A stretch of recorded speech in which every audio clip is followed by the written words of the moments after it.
Welcome to the second mini lecture of 5 on Shakespeare's tragedy, Macbeth. In this mini lecture, I will walk us through the 4 scenes of Act 2, continuing to analyze plot, character, and looking into themes of darkness and also some of the relationships that are developing between the characters in the play, particularly that between Macbeth and Lady Macbeth. Act 2, Scene 1 opens with a new character that we're meeting for the first time, who wasn't in the first act. We meet Fleance. Fleance is Banquo's son. And if you remember from Act 1, the witches had a prophecy that Banquo's sons would be kings. He would get kings, though he would be none. So this Fleance, according to the prophecy then, is in line somehow to be king. It's not clear how he's in line yet. And in fact, as the play progresses, that will be an interesting question to come back to at the end of the play. But Banquo and Fleance. And Fleance can be, you can play some different ages. I've seen Fleance played as a relatively young child on stage. I've seen Fleance played as an adult on stage. So there's some flexibility there, some interpretation in Fleance's character. So Banquo and Fleance are talking. We get a glimpse of Fleance here. We'll see a little more of him later. And then Macbeth comes in.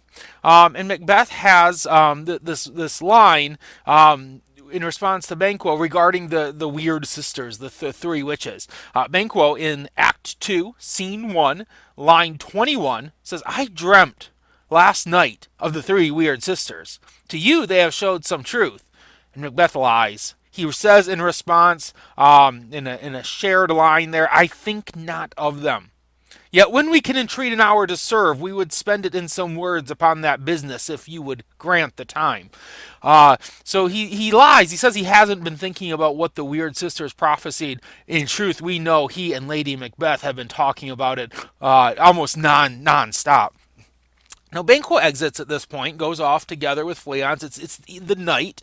Remember that Duncan is sleeping in Macbeth's castle here. Remember that Macbeth and Lady Macbeth have made this plot to commit murder. And remember also, Macbeth isn't as resolved to do it as Lady Macbeth is. Not yet. He every time he talks to her, he gets closer and closer, but he still has this sort of uncertainty that we see still in Act 2.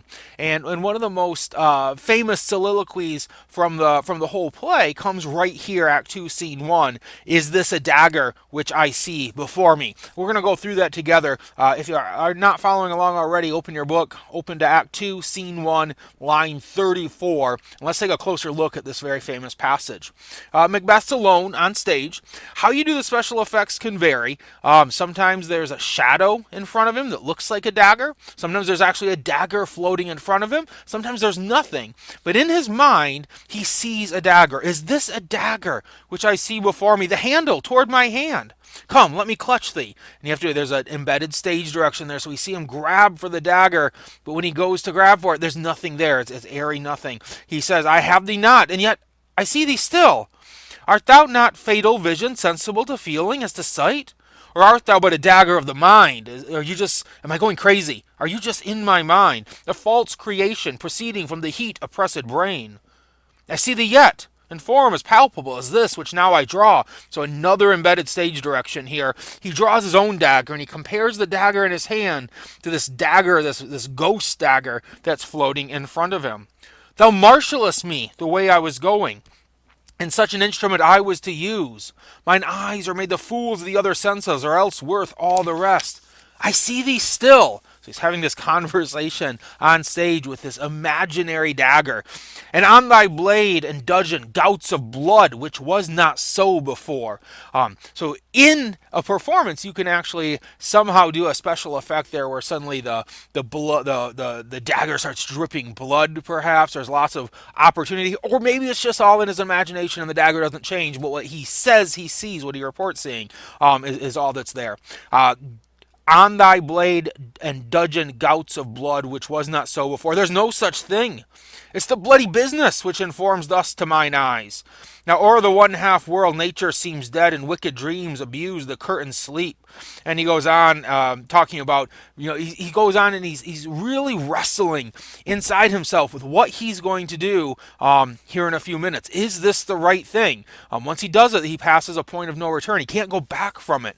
He says, now o'er the one half world nature seems dead, and wicked dreams abuse the current sleep. Witchcraft celebrates pale Hecate's offerings. We're going to talk about Hecate in a future lecture. And withered murder alarmed by his sentinel, the wolf, whose howls his watch, thus with his stealthy pace, with Tarquin's ravishing strides towards his design, moves like a ghost. Thou sure and firm set earth, hear not my steps which way they walk, for fear thy very stones prate of my whereabouts, and take the present horror from the time which now suits with it. And then he says, and here's where he says, I got to do this. I've got to stop talking about it. I've got to do it. This is where Macbeth differs perhaps from Hamlet. Hamlet is sort of famous in his play. He's famous for waiting too long before he takes action. Macbeth is a man of action. He's not going to wait. Whilst I threat, he lives. Words of the heat of deeds, too cold breath gives. I go, and it is done. The bell invites me. So another embedded stage direction there. There's a bell going off, probably to mark the time. Earlier in the scene, in Act 2, Scene 1, the Banquo and Fleance were talking about what time it was and whether it was past midnight yet, whether or not the clock had struck 12. Well, now we hear it again. The bell invites me. Hear it not, Duncan, for it is a knell. A knell is a death bell. A knell that summons thee to heaven or to hell. And that nice rhyming couplet ends Act 1, Scene 1. Now, Act 2, Scene 2, by the time it starts, the murder's done. The murder happens off stage. We don't see it. However, with that said, a director could make the decision to have it happen on stage. He could have it, there wouldn't be any lines attached to it, but he could decide to show Duncan's face, Duncan's body as he reacts to the murder, to being stabbed with a dagger. That's entirely possible, but it's not in the text. So that means that if it does happen, it happens without words. But there certainly could be facial expression, and several film versions choose to show this the power of this scene of the look in Duncan's eyes as he sees that yet once again he's put his faith in the wrong guy. Remember, he put an absolute trust in the former Thane of Cawdor. He put an absolute trust in Macbeth. It's all wrong. They both were traitors. Act 2, Scene 2 is Lady Macbeth. She's waiting impatiently. She did her part of the job. She went to the guards. She drugged them, put them to sleep, and then she took their daggers and put them so that Macbeth would be able to get them and use them. It's all part of the plot so that it looks like the guards are the one who committed the murder. Lady Macbeth has a really fascinating line as she's talking here. Lines 12 and 13. She says, I've done this. She's worried about whether Macbeth is going to mess this up. And she has this line, lines 12 and 13, halfway through line 12. Had he not resembled my father as he slept, had Duncan not looked like my father, I had done it. This is sort of the first time we see a crack in Lady Macbeth. We've seen lots of cracks in Macbeth. He's lots of times isn't sure that this is the right thing. Right up until the very act, he wasn't sure that this is the right thing. But here Lady Macbeth says, he looked kind of like my father.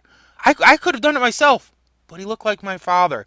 If he wouldn't have resembled my father, I would have done it. That's an interesting crack in her armor, and we're gonna explore that later. Because what we're gonna see happen as the play progresses, we're gonna see continued cracks in her armor as she breaks down from this, and where she starts off as the strong one, bent on doing this, she falls apart as the play progresses. And starting with that line, and we're gonna see Macbeth, his resolve only grow stronger as he takes her place in terms of being the one who's really resolved that we're doing this, we're moving forward. Still Act 2, Scene 2, but jumping a little bit more toward the end, we've got Lady Macbeth and Macbeth talking. Macbeth comes forward. He's brought the bloody daggers with him. And Lady Macbeth, that wasn't part of the plan. He's messed it up. This is line 50. Act 2, Scene 2, line 50. Follow along with me. Go get some water and wash this filthy witness from your hand. And then she sees the daggers. Why did you bring these daggers from the place? They must lie there. Go, carry them, and smear the sleepy grooms with blood. But here, Macbeth is broken at this point, and he's not going to do that. He can't go back and look on the dead body of Duncan. He can't go back. I'll go no more. I'm afraid to think what I have done. Look on it again. I dare not. He's not going back to look at it. And also throughout this scene, we heard the bell going off, the bell of the clock, and then all of a sudden there's knocking also going on in the background towards the end of the scene. That knocking, we're going to find out in the next scene who that is. We'll get to that in just a moment. But he hears that knocking, line 62. Whence is that knocking? How is it with me when every noise appalls me? And what hands are here? And he looks into his hands. So there's embedded stage directions throughout this. You have to pay attention to those so you can visualize what the actor is doing. He sees his hands. He looks at him. He says, they pluck out mine eyes. Will all great Neptune's ocean wash this blood clean from my hand? Will all the water in the ocean be enough to actually clean my hands from this blood? Metaphorically speaking. No. This my hand will weather the multitudinous seas incarnadine, making the green one red. This is a nice moment in Shakespeare. He says the exact same thing in line 66 and 67 there. The multitudinous seas incarnadine. Incarnadine is not a word we use very often in the 21st century. I don't think I've ever used it outside of reading Macbeth. You'd have to be a pretty educated person to know what that word means or look it up in the footnote. Incarnadine means to turn something red. My hands, rather than be able to be cleaned by the ocean, I would turn the whole ocean red from my red blood-stained hands. And then the very next line, Shakespeare, he translates that line into this little bit simpler form, making the green one red. It's a nice little touch where he says the same thing twice. Once for those who know, who have a really strong vocabulary, stronger than mine would have been, making the green one red, and then into some simpler language afterward. But he says the same thing. Now, Lady Macbeth comes back. She was off stage for a moment. She took the bloody daggers. She smeared the guards, or the grooms, as she calls them. Same thing. Guards are grooms. Another word for guards. She smears them with blood and leaves the daggers next to them. She's setting them up. She's making it look like they are the ones that went into Duncan's chamber, and they are the ones who murdered him. And she said, now her hands are red too. And they both hold their hands up to one another. She says, my hands are of your color, but I shame to wear a heart so white. And then there's more knocking. I hear knocking at the south entry. Retire we to our chamber. A little water clears us of this deed. And that's a nice little touch, because there's that antithesis again, where Macbeth just got done saying the whole ocean couldn't wash my hands clean. I would turn the ocean red before that. And she says, it's just a little water clears us of this deed. So a nice little touch there. Act 2, Scene 3. We find out where this knocking came from. And the knocking is actually, it is a new character we haven't quite met yet, but he's going to be very important the rest of the play. From here on out, he's probably the number 2, number 3 character in terms of importance. Macduff. Macduff is knocking, and Macduff had promised that he would go riding with the king in the morning. It's morning now. Here he is, and he's knocking at the door, and he's been knocking through all of Act 2, Scene 2, waiting to get in. And he has to wait a long time because the porter, the doorman, is quite drunk, and it's taking him some time to find his key and open the door. So we hear the knocking, and then we meet the porter. The porter's a really fun, fascinating character. He only appears in the scene, and then he disappears. He's sort of like the captain from earlier in the play. He just has this one small part, but it's a fun part to play, and it's a favorite one that people come back to. It's a comic part. It's funny. We have this very serious moment where we know we've got a dead king laying in his chamber, and then we have this really dark sort of humor coming from the porter. Let's take a closer look at his lines. He starts off, he's hearing the knocking. Here's a knocking indeed. If a man were porter of Hellgate, he should have old turning the key. You grow old turning the key all the time. Knock, knock, knock. Who's there? In the name of Beelzebub. Here's a farmer that hanged himself on the expectation of plenty. Come in time. Have napkins enough about you here. You'll sweat for it. Knock, knock, knock. Who's there in the other devil's name? So he goes on, and I won't read the whole passage. I'll jump to the end here. Knock, knock. This is about line 11 at the end of his speech. Never at quiet. What are you? But this place is too cold for hell. I'll devil porter it no further. I had thought to have let in some of all professions that go to the primrose way to the everlasting bonfire. Anon, anon. Then he opens up the gate. Pray you. Remember the porter. So there's a lot of fun that can be had in these lines. Now, Macduff isn't too happy. He's been knocking for a long time. He says, was it so late, friend, ere you went to bed, that you do lie so late? And here's where the porter admits he's been drinking. Faith, sir, we were carousing till the second cock, so until the rooster crowed a second time. And drink, sir, is a great provoker of 3 things. And I'm going to go into this line, although I wouldn't for high school students necessarily, but I'll go into it anyway since this is a college class. What 3 things does drink especially provoke? So he lists them. Mary, sir, nose painting, because if you drink too much, your nose turns red. Sleep, because if you drink too much, you pass out. And urine, because if you drink too much, you have to pee. And then he goes on, though, he adds to it, he says, lechery, sir, it provokes and unprovokes. Lechery is sexual desire. So it provokes sexual desire, but it unprovokes it as well. It provokes the desire, but it takes away the performance. Therefore, much drink may be said to be an equivocator with lecherly. It makes him, and it mars him. It sets him on and takes him off. So too much drink makes you want sex. It makes you desire sexual activity, but it makes it difficult to engage in sexual activity. And he gets rather perverse here. I'll go ahead and read it. It persuades him and it disheartens him, makes him stand to and not stand to. In the hands of a good actor, this becomes rather risque kind of humor. He's using hand gestures to explain what stand to and not stand to might mean. In conclusion, equivocates him in a sleep and giving him the lie leaves him. Macduff ends it. He says, I believe drink gave thee the lie last night. And that's the end of the Porter scene is a lot of fun in the right hands, but it's definitely very much an adult kind of humor. Line 34, Macbeth is awakened. And he's heard this. He really isn't awake, and he never went to sleep. But he's got his hands finally clean. He's changed his clothes out of the any blood-stained clothes that he might have been wearing. And he comes down and he pretends to have been just woken up. And he says in line 34, "Good morrow, both," saying to Macduff and Lennox. Macduff says, "Is the king stirring, worthy thing?" Now he's playing the part here. He says, "No, not yet. I haven't heard from him yet." He knows the truth, but he's being the innocent flower, even though he's really the serpent under it at this point. Macduff says, "He did command me to call timely on him. I've almost slipped the hour." And Macbeth says, I'll bring you to him."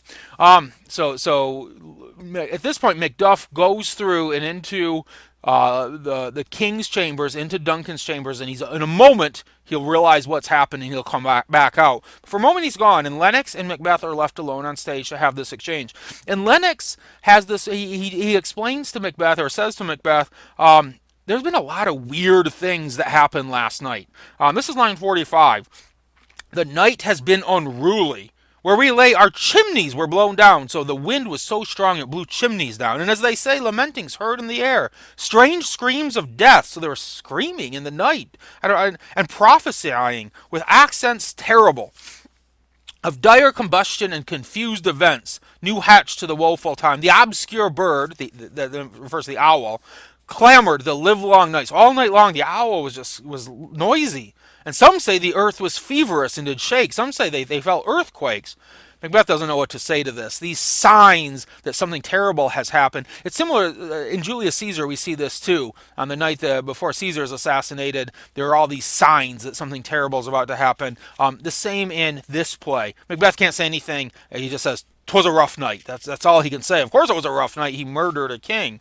At this point, as they're having this exchange, Macduff rushes back onto stage. "Oh, horror, horror." This is line 54. "Oh, horror, horror, tongue nor heart cannot conceive nor name thee."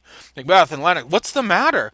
"Confusion now hath made his masterpiece. Most sacrilegious murder hath broke ope the Lord's anointed temple, and stole thence the life of the building."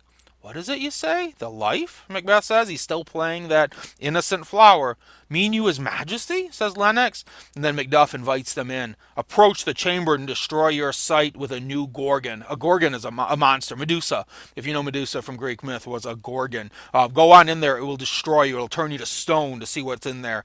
"Do not bid me speak. See, and then speak yourselves." And Macbeth and Lennox then go into the chamber, and Macbeth pretends to realize that the king has been murdered, pretends not to know what really happened. Lennox sees it for the first time, just like Macduff did.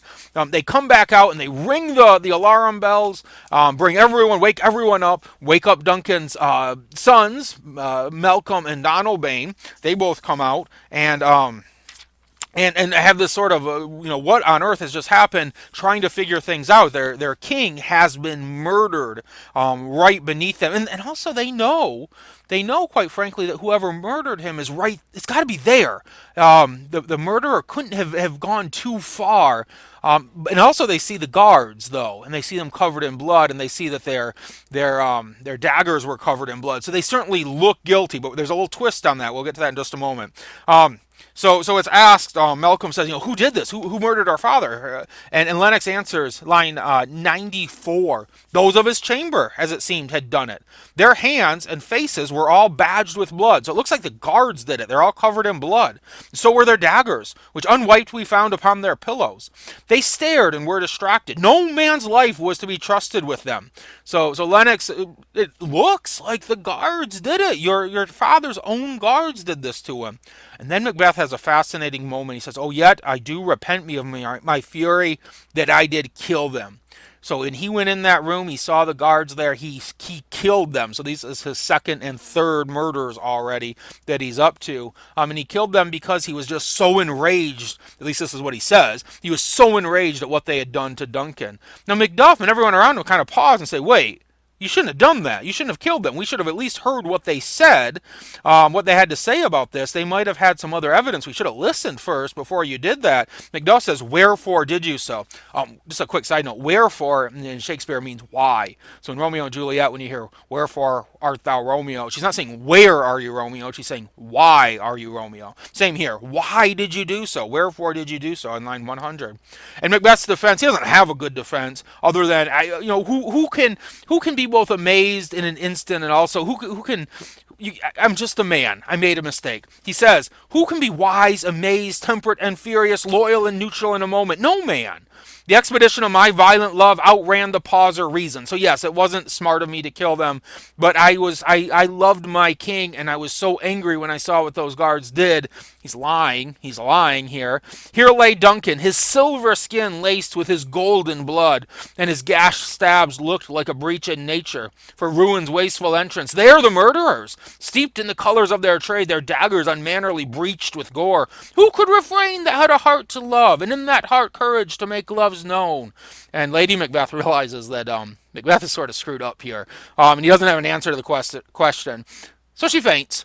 that's her help. "Help me hence, ho!" And she faints, and Macduff says, "Look to the lady." She gives a distraction so that he doesn't have to keep going in this answer. The truth is he killed those guards because the guards are going to say, we didn't do it. And maybe the others would believe them. Let's just go with it looks like they did it. That'll work for the moment at least. However, we still have Malcolm and Donalbain here. Malcolm is the oldest son of the king, the now dead king. Donalbain, his younger son. And they've got to decide what to do. And remember, these guys would have known those guards. These guards were trusted with the king's life probably for decades. This doesn't look right, it doesn't feel right, and they know that it's probably not true that those guards committed the murder. They know that whoever did commit the murder, though, is still free and running around, and they also know that whoever killed the king is probably more than willing to kill the next king, the Prince of Cumberland.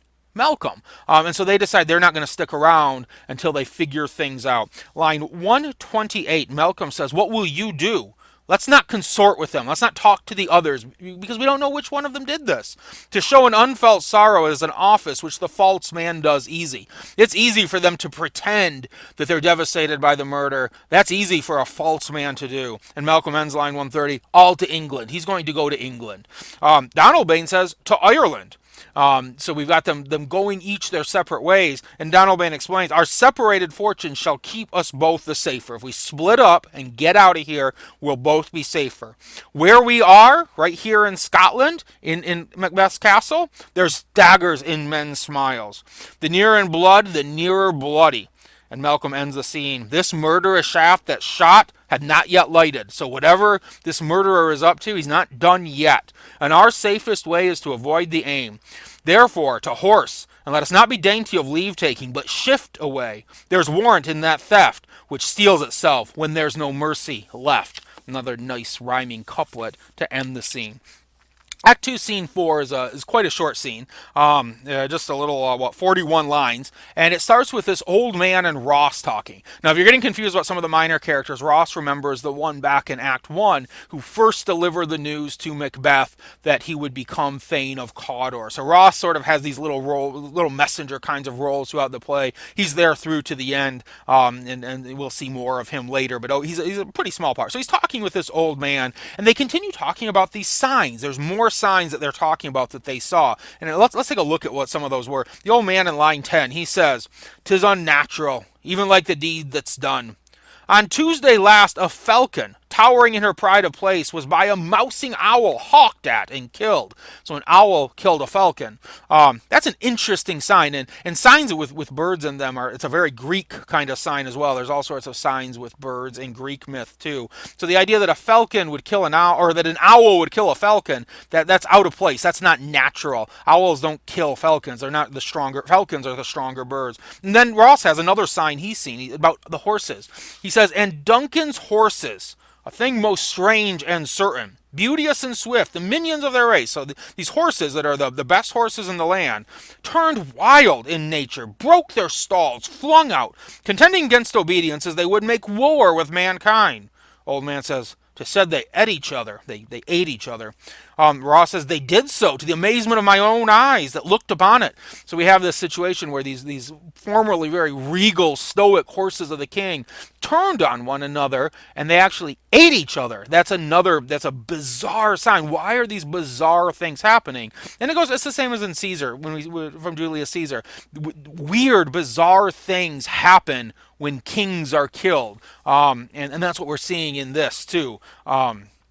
Now Macduff comes on, and Macduff, we met him. He was the one doing all the knocking before trying to get in. He's supposed to go riding with the king. Now he comes to talk with Ross and the old man a little bit more, and they're going to talk about how it happens next. Line 25.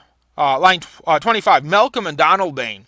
"The king's two sons are stolen away and fled, which puts upon them suspicion of the deed." So the fact that Malcolm and Donalbain leave, that plays right into Macbeth's hand. He can use that to say, well, the guards might have committed the murder, but it looks like maybe Malcolm and Donalbain themselves were in on it. And that's the sort of the idea that spread. But that doesn't really make sense.